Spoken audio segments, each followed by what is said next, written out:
नमस्कार मित्रांनो, कसे आहात? स्वागत आहे तुमचं पुन्हा एकदा आपल्या एच जी ब्लॉगमध्ये. मित्रांनो, आजचा ब्लॉग खरंच खूप स्पेशल असणार आहे, कारण की आज आपण जाणार आहोत आपल्या गावी, जिथे असणार आहे श्री शंभू महादेवाची कावड. तसेच आपण गावातल्या बरेच आपले मित्रपरिवार आहेत, त्यांना भेटणार आहोत, त्यांच्यासोबत मजा मस्ती करणार आहोत आणि तिथून पुढे तीच कावड घेऊन आपण जाणार आहोत शिखर शिंगणापूरच्या कावड यात्रेला. तर मित्रांनो, खरंच हा ब्लॉग खूप स्पेशल असणार आहे, कारण स्पेशली मी तरी वर्षभर वाट बघत असतो या यात्रेची. माझी एक्साइटमेंट कशासाठी असते हे तुम्हाला बघायला भेटणार आहे. तर मित्रांनो, भेटूया आपण ब्लॉगमध्ये.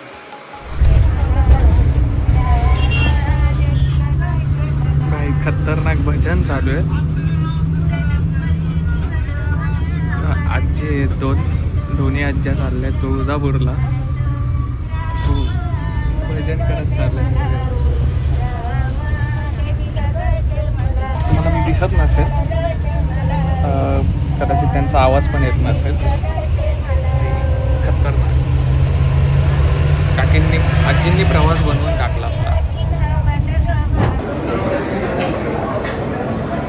मित्रांनो, आपल्यासमोर एक काका बसलेले, फुल फटॅक होते, फुल फटॅक. त्यांना बोलताच येत नव्हतं. इथे वेटरला शोधतात. इथे ॲक्च्युली कुपन सिस्टीम आहे. ते वेटरला शोधत होते. इथे वेटरने त्याला सांगितलं की बाबा कुपन घ्यायचं आहे. कुपन कोणचं कुपन देणं पडेल तिथं टाईट होते काका, या जेवायला. गावी पोहोचताच लगेच पोहायला जायचा प्लॅन झाला. प्लॅन करताना 6-7 जण तयार होते, पण नेहमीसारखं शेवटपर्यंत आम्ही तिघेच उरलो. ते पण अक्षयला घरी जाऊन बळजबरी उठवलं म्हणून, नाहीतर तो पण जेवून फोन बंद करून मस्तपैकी झोपलाच होता.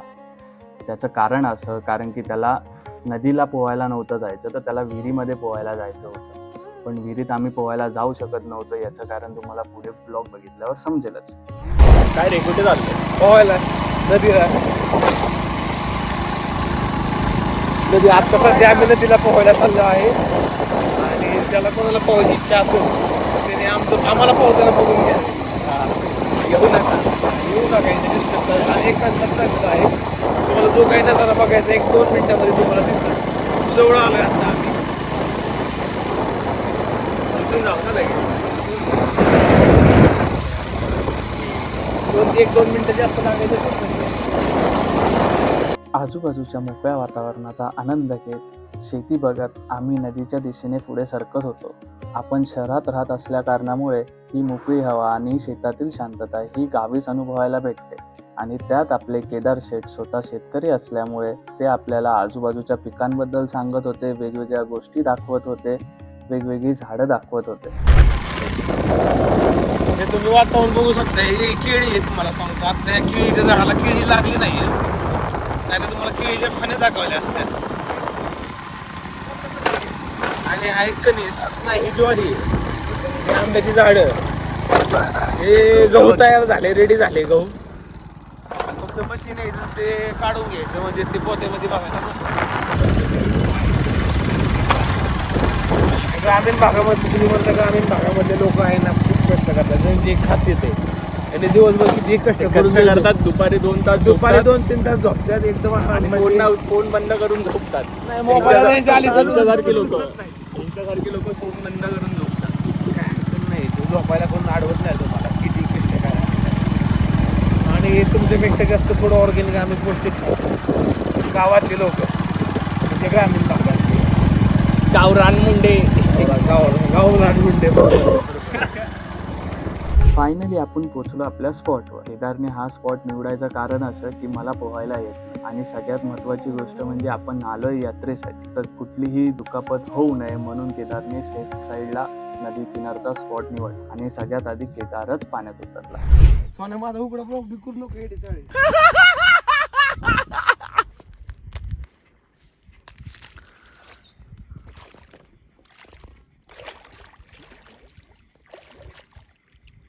पाण्यात उतरून केदारने बघितलं की मी कितीपर्यंत पुढे जाऊ शकतो, कुठपर्यंत मी पोहू शकतो याचा अंदाज त्यांनी घेतला. इथं खोल आहे सोन्या, तिथपर्यंत पोहू शकतो. त्याच्या मागोमागच आम्ही दोघेही पाण्यात उतरलो. आम्ही पाण्यात खेळण्यात एवढे दंग झालो की तिघांपैकी एकाची इच्छा नव्हती की बाहेर येऊन फोन घेऊन शूट करावं, आणि फोन आतमध्ये घेऊन जायचा नव्हता कारण की आपल्याकडे एकच फोन आहे. तर आपल्याला अजून अनेक ब्लॉग बनवायचे आहेत, तर नो रिस्क. पवायचं ना. थोड्याच वेळात आम्ही पाण्यातून बाहेर आलो. एक नंबर पोहून झालंय भाई. आज ट्रायल होतं आपलं. हा, आज ट्रायल होतं. उद्या आपण विहिरीत जाऊ शकतो. म्हणजे आज नदीवर आपलं ट्रायल होतं.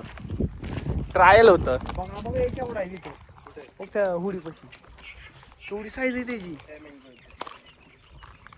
आज आपलं काय होतं? ट्रायल रंगीत तालीम. आपण विहिरीत जाऊ शकतो. आणि केदार शेठची थोडीशी मजा घेऊन आम्ही निघालो परतीच्या प्रवासाला. केदार एकदम वेशभूषेत आहे. अरे का असं तुम्हाला काढलाय उघडा आहे सोने सोने. अरे काय करते येडे चाळी. रस्त्याने परतीचा प्रवास करत असताना केदार शेठ आपल्याला कावडीचे पाय कसे शोधावे लागतात, अचूक पाय कसे आणि कोणत्या झाडाचे भेटतात, त्यासाठी झाड किती मोठं लागतं याची माहिती सांगत होते.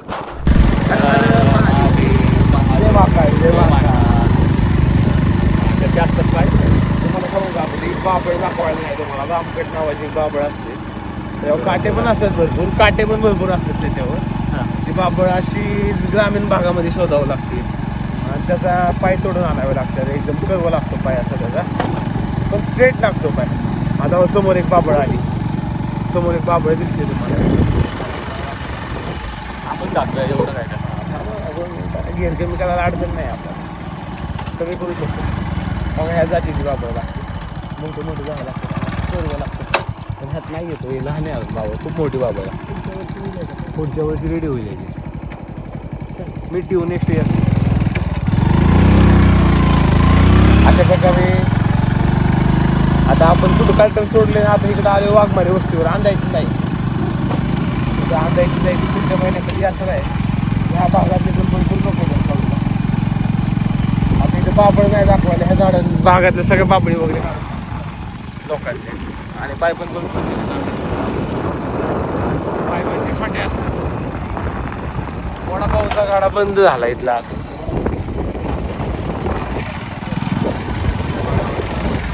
बाबळ आहे ना, तुम्ही दाखवायला फाटे दिसत असे तिरके गेलेत. ते कट करावं लागतात प्रॉपर. आणि ते कट करून झाल्यानंतर ते काढून कावडीला बसावं लागतं. खाली बघा किती अडचण आहे. असं म्हणजे वाट काढावं लागतं. पाटा वगैरे बघावं लागतं. व्यवस्थित समोर एक बाबळ आहे. त्या बाबळीचे आम्ही त्याच्यानंतर आम्ही रस्त्यात येणाऱ्या प्रत्येक बाबळीच्या झाडाचे निरीक्षण करत होतो. पुढच्या वर्षीसाठी कसे पाय शोधायचे, कुठल्या झाडाचे पाय तोडायचे किंवा कुठल्या झाडाचे पाय मोठे होतील हे बघण्यातच आमचा प्रवास संपला आणि आम्ही आवरून आलो खाली कावडीच्या आरतीसाठी. तर मित्रांनो, ही आहे कांबळे बंधू यांची मानाची कावड. किती छान सजवली आहे ना मित्रांनो कावड. आपल्या लाडक्या महादेवाचं हे रूप खरंच खूप मनमोहक होतं. त्याच्यानंतर सुरुवात झाली आरतीला.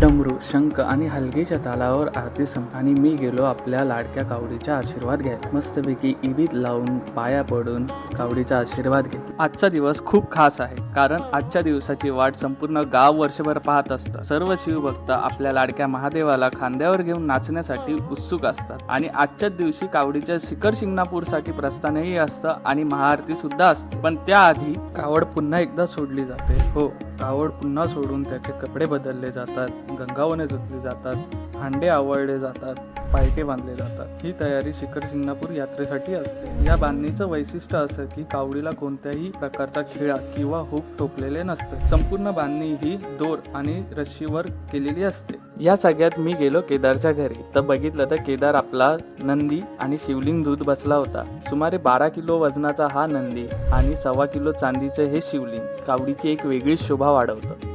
कावड पूर्णपणे तयार झाल्यावर कावडीच्या चाकूला लिंबू लावून शीड लावून कावडीला फुलांनी सजवले जाते.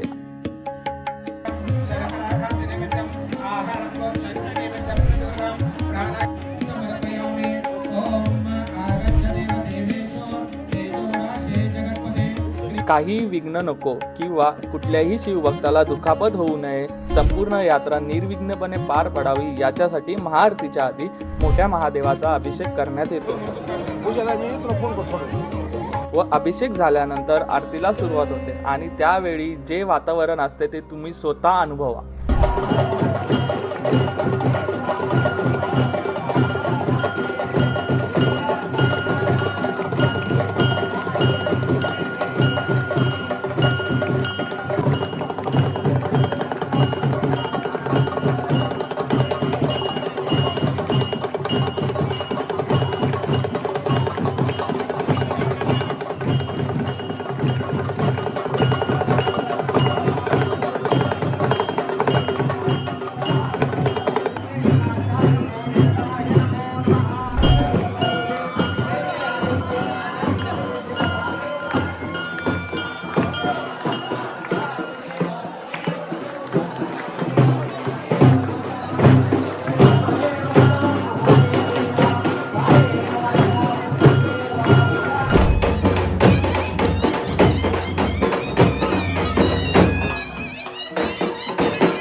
ती वेळ येते ज्याची आपण सर्वजणच वाट पाहत होतो. ट्रकमधून हलकीच्या तालावर फटाक्यांच्या आतिषबाजीवर कावड आपली शीतल शिंगणापूर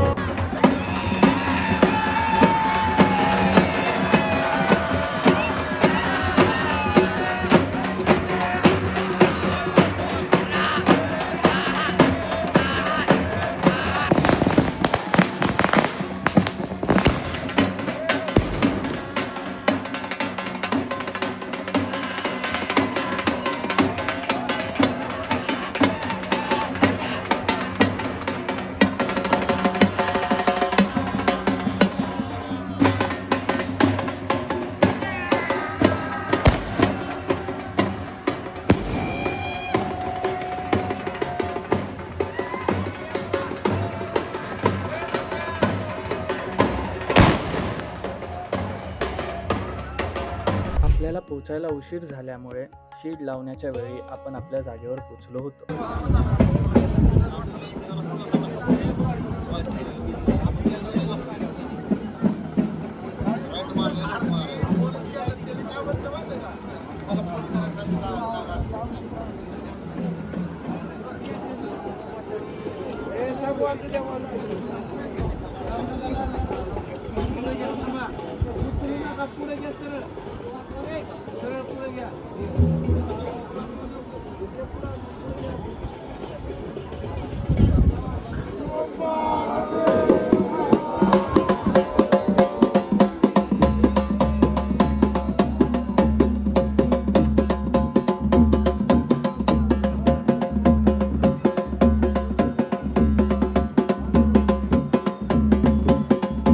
मित्रांनो, तुम्हाला महादेवाचं साम्य सदाशिव हे रूप माहिती आहे का? मी सध्या तरी तेच अनुभवत होतो.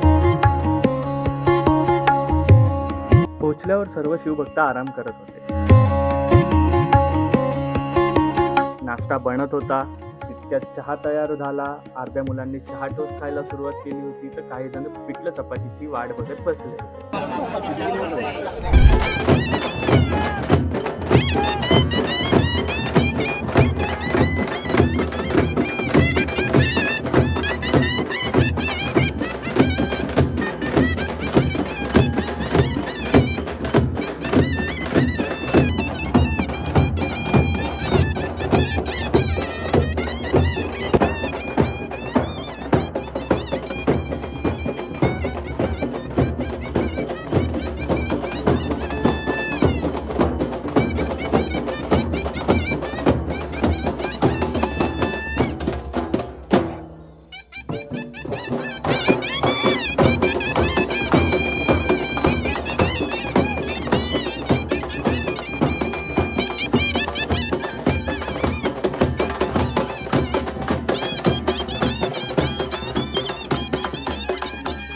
वादन सुरूच होतं.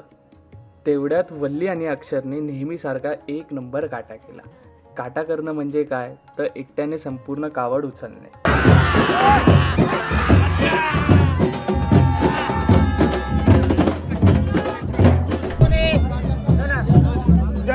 पाठीमागे लक्ष दे. हात काढ सम्या. बरोबर आहे.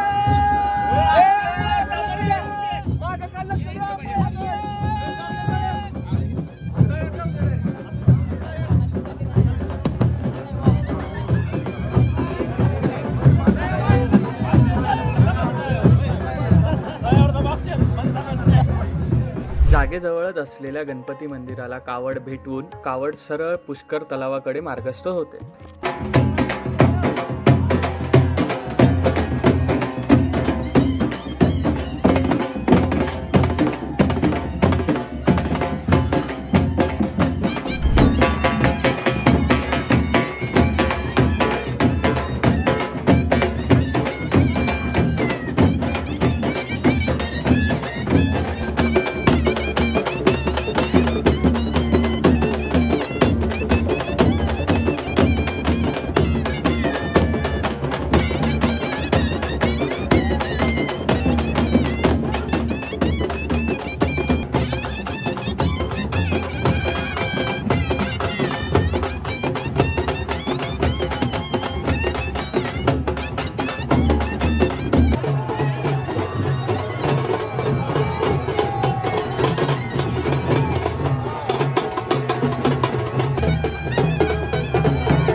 पुष्कर तलावात कावड पोचतात सर्व शिवभक्त आपल्याला जमेल तसं तलावातल्या पाण्याने कावडीवरील शिवलिंग आणि नंदीचा अभिषेक घालत असतात. तसेच कावडीचे दोन्ही हांडे पाण्याने काठोकाठ भरलेले असतात. इथून पुढे सुरू होतो खडतर प्रवास. तो म्हणजे तलावातील पाण्याने एकदा कावड भरली की ती जोपर्यंत वरती रावळामध्ये शंभू महादेवाला त्याची धार पडत नाही तोपर्यंत ती कावड खाली ठेवायची नसते. जेव्हा दोन्ही हंड्यांमध्ये फुल काठोकाठ पाणी भरलं जातं तेव्हा अंदाजे कावडीचं वजन 300 ते 400 किलो पोचलेलं असतं.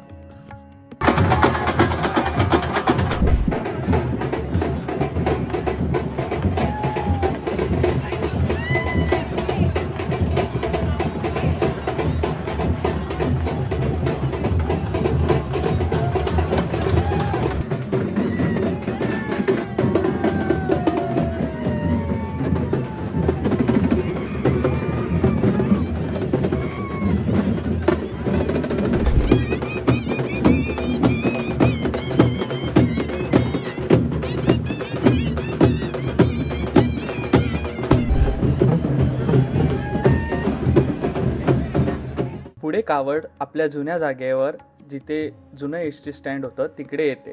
तिकडे कावडही नाचवली जाते आणि मुलंही आपले बेभान हलगीच्या तालावर नाचत असतात.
कावड बनातून होत पायऱ्याला लागते. कावड जेव्हा पायऱ्या चढत असते तेव्हा ते दृश्य मात्र बघण्यासारखे असते.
हर हर महादेवाच्या गजरात कावड वर शिखरावर पोचवली जाते आणि कावड जेव्हा शिखरावर पोचते तेव्हा सर्व शिवभक्तांच्या डोळ्यात पाणी आणि अंगावर काटा.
तर मित्रांनो, अशा प्रकारे होते शिखर शिंगणापूर यात्रेची समाप्ती.